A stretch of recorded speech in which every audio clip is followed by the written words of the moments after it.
তো এখন ভারতীয় অনেকগুলো সাংবাদিক, বুদ্ধিজীবী তারা বিভিন্ন জায়গাতে কমেন্ট করছে যে আর যুদ্ধ করতে হবে না। নরেন্দ্র মোদীকে বলছে যে তুমি এখন ঘরের মধ্যে ঢুকে তুমি তোমার বুড়ো আঙ্গুল আছে, বাচ্চারা দেখবেন যে বুড়ো আঙ্গুল চুষনির মতো চুষে, এরকম বুড়ো আঙ্গুল চুষতে থাকো, পাকিস্তানের সাথে যুদ্ধ করার মরদ তোমার নেই। তো এই যে একটা অবস্থা, ভারতের যারা স্বপ্ন দেখতো যে ভারত এটা করে ফেলবে ওটা করে ফেলবে, তাদের মধ্যে কি ধরনের একটা হতাশা তৈরি হয়েছে যে আমি এই একজন খুব সিনিয়র সাংবাদিক, ভারতের এবং খুব নাম করা একটা পত্রিকার সম্পাদক, তার পার্সোনাল ওয়াল থেকে আমি এই বক্তব্যটা নিয়েছি যে তিনি নরেন্দ্র মোদীকে উদ্দেশ্য করে বলছেন যে অনেক হয়েছে, 10 দিন তো চলে গেছে, এখন 10 দিন বসে তুমি আঙ্গুল চুষছো, এখন আর দরকার নেই, তুমি ঘরে বসে আঙ্গুল চুষো, এই যে তার যে বক্তব্য। তো এরকম একটা অবস্থা তৈরি হয়েছে। সম্মানিত দর্শক, আপনারা যারা হিন্দি সিনেমা দেখেন, সেই হিন্দি সিনেমাতে প্রায় আমরা দুটো দৃশ্য দেখে থাকি। এক নম্বর দৃশ্য হলো যে পাকিস্তানের সঙ্গে ভারতের যুদ্ধ হচ্ছে এবং সেই যুদ্ধে নায়ক অর্থাৎ ভারতের যারা সেনা কর্মকর্তা, সেটা অজয় দেবগন হন, শাহরুখ খান হন, কিংবা সুনীল দত্তর ছেলে যে সঞ্জয় দত্ত তিনি হন, অর্থাৎ ড্যাশিং হিরো যারা রয়েছেন, তারা মানে পাকিস্তানকে যে কি নাস্তা নাবুদ করে 1 মিনিটের মধ্যে তাদেরকে শেষ করে দেওয়া হয়। এবং যেভাবে চলচ্চিত্রে তাদেরকে চিহ্নিত করা হয় যে এরা পেটুক, একেবারে দুর্বল, অসহায়, তাদেরকে যে কোনো সময় একটা টিপ দিয়ে ভারত মেরে ফেলতে পারে। ভারত খুব দয়ার দেশ, দাতার দেশ, তারা খুব উদার, ইচ্ছা করেই পাকিস্তানকে মারছে না, এরকম একটা ভাইব তুলে পুরো ভারতের যে 130 কোটি জনগণ, সেই 130 কোটি জনগণের মধ্যে ভারতীয় সেনাবাহিনী সম্পর্কে এরকম একটা ধারণা তৈরি করা হয়েছে চলচ্চিত্রের মাধ্যমে যে পৃথিবীতে এর চাইতে বড় কোনো সামরিক বাহিনী নেই। The Indian navy, the Indian air force, তারপরে দ্য ইন্ডিয়ান মিলিটারি, তারা তাদের সঙ্গে সঙ্গে তাদের যে গোয়েন্দা সংস্থা রয়েছে এবং তাদের কিছু স্পেশাল ফোর্স রয়েছে, প্যারাট্রুপার রয়েছে। তারা মনে করে এই চলচ্চিত্রের মাধ্যমে এমনভাবে ফুটায় তোলা হয়েছে যে ভারত ইচ্ছা করে পৃথিবী জয় করতে পারে, আলেকজান্ডারের মতো সারা পৃথিবী জয় করতে পারে, আমেরিকাও তাদের কাছে কোনো বিষয় নয়। এই গেল একটা দৃশ্য আমরা হিন্দি চলচ্চিত্রের মাধ্যমে আমরা যারা দেখি বাংলাদেশে বসে, তারাও ঠিক এরকম একটা অবস্থা আমাদের তৈরি হয়ে গেছে ভারতীয় আর্মি সম্পর্কে। এবং এই ভয়ের কারণে সীমান্তে যখন ফেলানি হত্যাকাণ্ড হয় এবং এই ভয়ের কারণে যখন আমাদের নিরীহ কৃষকদেরকে ধরে নিয়ে গুলি করে মেরে ফেলে, আমরা কেবলই মাত্র চলচ্চিত্রের যে ভয়ের কারণে তাদেরকে কিছু বলি না। কিন্তু এই গত 7-8 মাসে আমরা দেখতে পাচ্ছি যে সেই চলচ্চিত্রের নায়ক মহানায়ক ভারতের যে সৈনিকরা, তারা আমাদের বিএসএফ এর যে দুর্বৃত্তরা যারা রয়েছে, তারা আমাদের বিজিবির যারা সদস্য রয়েছেন তাদের পা ধরছেন, প্রাণ ভিক্ষা করছেন। এবং গত কয়েক মাসে যে কোনো ঘটনা যা কিছু তারা ঘটিয়েছে তার সমান উত্তর, একেবারে সমান সমান, এটা আমাদের জনগণ দিয়েছে। এবং কয়েকদিন আগে একটা ভিডিওতে দেখলাম যে সীমান্তে একজন সাধারণ ইউটিউবার, তো তার সঙ্গে অস্ত্রধারী কয়েকজন বিএসএফ সদস্যের কথা হচ্ছে এবং সেখানে বিএসএফ তাকে তু করে, মানে তুই করে কথাবার্তা বলার চেষ্টা করছে, তু কোন হায় রে, এরকম। তো সেখানে ইউটিউব বলছে, হাউ ডিয়ার ইউ আর, আপনি আমার সঙ্গে আপ না বলে তু কেন করছেন। এবং একটা সময় দেখা গেল সেই ইউটিউবারের ধমকে বিএসএফ এর যারা জওয়ান বা সদস্য অস্ত্রধারী, তারা একেবারে রীতিমতো বলেছে ক্যামেরা বন্ধ করো, ছবি তুলো না, ইত্যাদি ইত্যাদি। তো এরকম একটা অবস্থা আমাদের সীমান্তে তৈরি হয়ে গেছে। তাহলে পাকিস্তানের অবস্থা কি? আপনি পাকিস্তানের সেনাবাহিনীর প্রধানের যে কয়েকদিনের যে বক্তব্য, এই কয়েকদিনের বক্তব্য দেখলেই আপনি বুঝতে পারবেন যে তাদের দৃঢ়তা কোন পর্যায়ে। আর অন্যদিকে ভারতের কিছু সামরিক কর্মকর্তা, সাবেক বর্তমান যারা আছেন, তারা তো কেউ বক্তব্য দিচ্ছেন না। এর মধ্যে শোনা যাচ্ছে যে একজন শীর্ষ জেনারেল, লেফটেন্যান্ট জেনারেল, যিনি কিনা কাশ্মীর অঞ্চলের কমান্ডিংয়ে ছিলেন, কোর কমান্ডার হিসেবে ছিলেন পুরো কাশ্মীর অঞ্চলে, লেফটেন্যান্ট জেনারেল মানে একটা কোরের দায়িত্বে, তাকে গ্রেপ্তার করা হয়েছে। এর কারণ হলো তিনি এই একটা সাজানো যুদ্ধ তিনি করতে চাচ্ছিলেন না এবং তিনি জানেন যে এটি সাজানো যুদ্ধ, অসম যুদ্ধ এবং ভারতের যে ভাইব রয়েছে সেখানে, সেই ভাইব নিয়ে সত্যিকার অর্থে যারা গেরিলা রয়েছে, এখানে পাকিস্তানের বিভিন্ন গেরিলা রয়েছে, তার সঙ্গে সঙ্গে পিছনে সেনাবাহিনী রয়েছে, তাদের সঙ্গে আসলে যুদ্ধ করলে হাজার হাজার ভারতীয় সৈন্য মারা যাবে। ফলে তিনি গ্রেপ্তার ওয়ারেন্ট করেছেন, এরকম খবর ছড়িয়ে পড়েছে, আমরা এই ভদ্রলোকের ছবি দেখেছি। তো এইরকম একটি অবস্থা রিয়েলি এখন প্র্যাকটিক্যালি চলছে। এখন শুরু করি। শুরুটা হলো যে কাশ্মীরের একটি এলাকাতে, যেটিকে পাহেলগাম, এখানে সন্ত্রাসী হামলা হলো এবং ২৬ জন থেকে ৩০ জন পর্যটককে মেরে ফেলা হলো। পাকিস্তান এবং ভারত বিরোধী শক্তি তারা বলছে যে এটা মোদির একটা কৌশল। এই মুহূর্তে মোদি অনেকগুলো সমস্যার মধ্যে রয়েছেন, দেশের ভেতরে, দেশের বাইরে। তো সেই সমস্যা তার সঙ্গে সঙ্গে আবার তার একটা অপশন নেওয়ার ব্যাপারও চলে এসেছে। সব মিলিয়ে তিনি একটা জটিল অবস্থা তৈরি করতে চাচ্ছেন। অনেকে বলার চেষ্টা করছেন আমাদের এই অংশে তিনি বাংলাদেশের সঙ্গে একটা ঝামেলা জড়াতে চাচ্ছেন। আর ওয়েস্টার্ন ফ্রন্টে পাকিস্তানকে ব্যস্ত রাখতে চাচ্ছেন। এর কারণ হলো পাকিস্তান বাংলাদেশের অভ্যন্তরীণ ব্যাপারে নাক গলাচ্ছে। তো সেক্ষেত্রে পাকিস্তানকে যদি ওয়েস্টার্ন ফ্রন্টে বিজি রাখা হয়, তাহলে তিনি ইস্টার্ন ফ্রন্টে যে কোনো একটা ব্যবস্থা নিতে পারবেন ওই ওয়েস্টার্ন ফ্রন্টে পাকিস্তানের ওসিলা ধরে। এর কারণ হলো পাকিস্তানের সঙ্গে যখন যুদ্ধ চলে, যদি যুদ্ধ চলে, তাহলে ভারত খুব সহজেই বলতে পারবে যে পাকিস্তানের জেনারেলরা যে কয়দিন আগে বাংলাদেশে এসেছিল বা পাকিস্তানের পররাষ্ট্র সচিব যে বাংলাদেশে এসেছিল, মূলত এসেছিল ভারতের বিরুদ্ধে যুদ্ধ করার জন্য এবং বাংলাদেশের ভূমি ব্যবহার করে সেভেন সিস্টারে আক্রমণ চালানোর জন্য। তো কাজেই আমরা সেই সেভেন সিস্টার, তোমরা আমাদের বিরুদ্ধে ব্যবস্থা নেবে, তার আগে আমরা বাংলাদেশ দখল করে ফেলবো। তো এরকম একটা চক্রান্তের অংশ হিসেবেই তিনি কাশ্মীর একটা নাটক করতে চাচ্ছেন। এটা আমাদের এই অংশের যারা লোকজন আছে তারা মনে করছেন।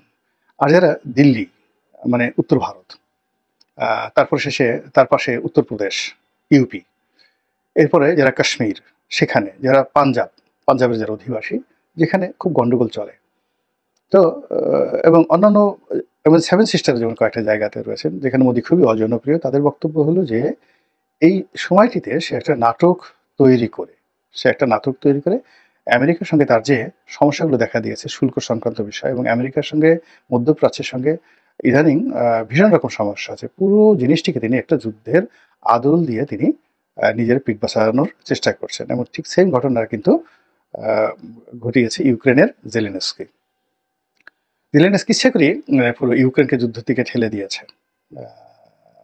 এবং তার অবৈধতা এবং তার যে অজনপ্রিয়তা এটাকে কাটিয়ে ওঠার জন্য সে বাইডেনের উপর ভর করে এই কাজগুলো করেছে, সেটা ভিন্ন প্রসঙ্গ। তো এখন এরকম নানা রকম যে সমীকরণ, সেই সমীকরণ প্রেক্ষিতে ঘটনা ঘটেছে। আমরা যারা বাংলাদেশে ভারতকে এখনো ভারতের সঙ্গে সম্পর্ক রাখতে চাই, বন্ধু মনে করি, আমরা এই বিষয়ে কোনো মন্তব্য করতে চাই না। তবে এখানে যে মূল বিষয় সেটি হলো যে এই নির্মম এবং মর্মান্তিক ঘটনা, অর্থাৎ পর্যটকদের উপর হামলা যারাই করুক না কেন, আমরা নিন্দা জ্ঞাপন করছি এবং সেটাকে কেন্দ্র করে যে উত্তেজনা, সেই উত্তেজনা যেন যুদ্ধে রূপান্তরিত না হয় আমরা সেই প্রার্থনা করছি। কিন্তু বাস্তবতা হলো যে এই ঘটনা ঘটার পরে দেখা গেল যে আগে যেটা হতো, যখন যুদ্ধ ঘোষণা করা হতো মহিলারা তাদের যাকে বলা হয় চুলের খোপা ছেড়ে দিতেন মধ্যযুগে প্রাসাদরা। তারপরে যখন যুদ্ধ ঘোষণা করা হয় অনেকে তলোয়ার ভেঙে ফেলতেন, রাজা, যে তলোয়ার ভাঙা মানে যুদ্ধ ঘোষণা করা। এরপর আরো অনেক কিছু সিমটম। তো এক্ষেত্রে দেখা গেল যে এইবার মিস্টার নরেন্দ্র মোদী ইংরেজিতে একটা ভাষণ দিলেন এবং সারা দুনিয়াতে তিনি সাধারণত ইংরেজিতে ভাষণ দেন না, ভাষণে যে কথাটি বললেন যে আমাদের স্বাধীনতা, সার্বভৌমত্ব, আমাদের দেশের অভ্যন্তরীণ বিষয়ে যদি কোনো রকম হস্তক্ষেপ হয় আমরা যুদ্ধ করব।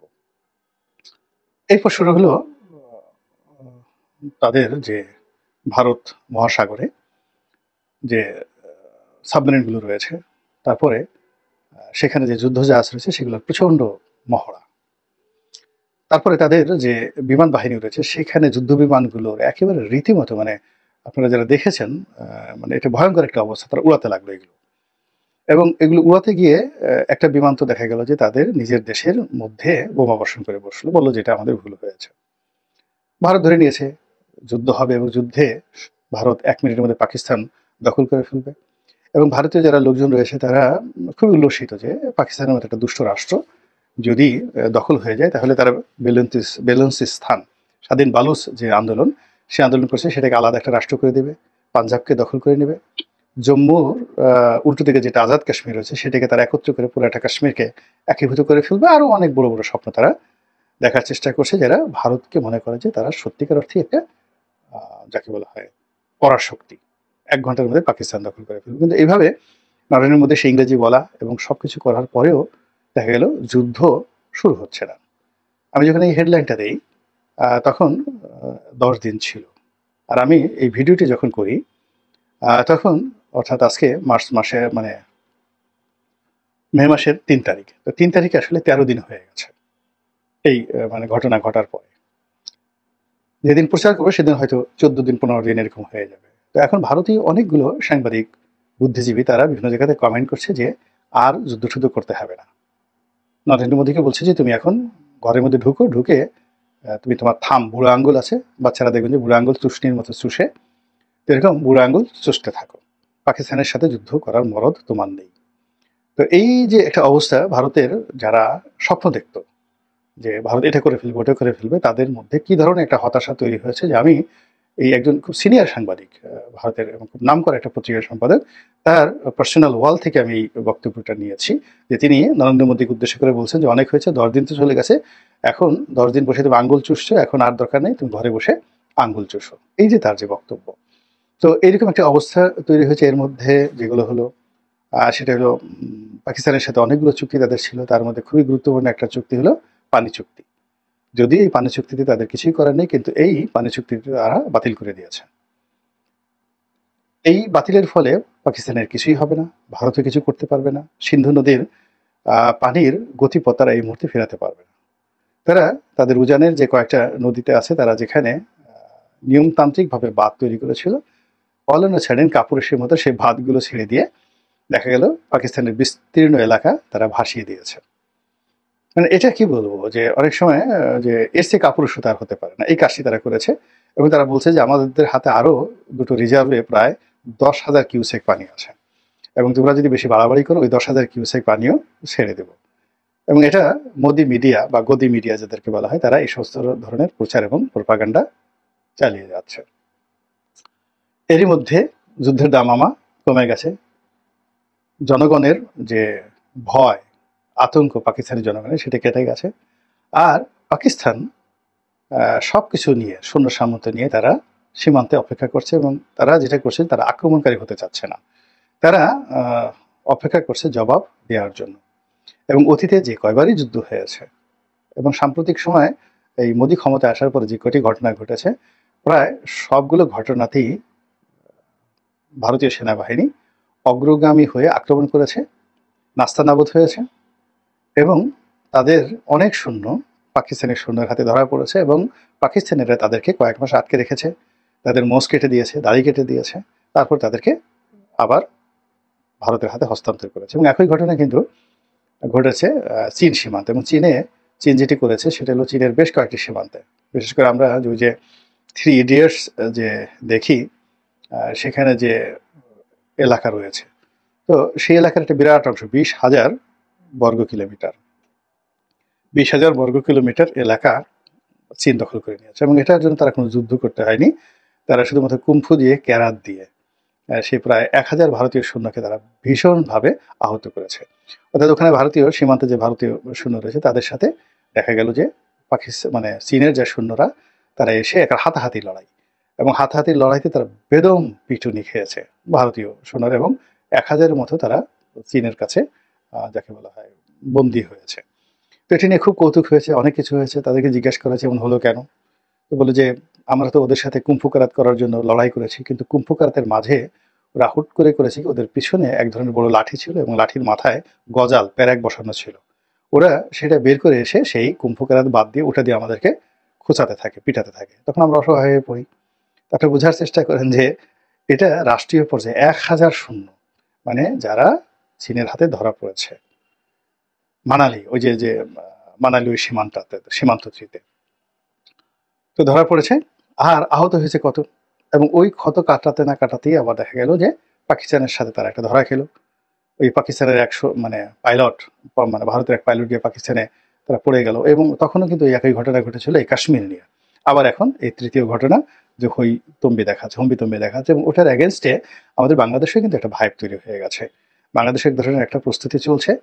তো এই যে ভারতের যে অতি উৎসাহ কিংবা একটা যুদ্ধং দেখি দাদাগিরি মনোভাব, এবং যা নয় তা দেখানোর ফলে তাদের অভ্যন্তরীণ রাজনীতিতে যে সর্বনাশ হয়ে যাচ্ছে, সেই ঘটনা থেকে এখন আমরা বাংলাদেশে বসে যারা ভাইব তৈরি করছি, একটা ব্যাংকে আমরা হাতি বানিয়ে সব জায়গায় প্রদর্শন করছি, কিংবা ধরুন একটা পিঁপড়াকে আমরা বিরাট আরবি ঘোড়া বানিয়ে তারপরে ভয় দেখাচ্ছি প্রতিপক্ষকে, আমার হাতে কিন্তু ঘোড়া আছে।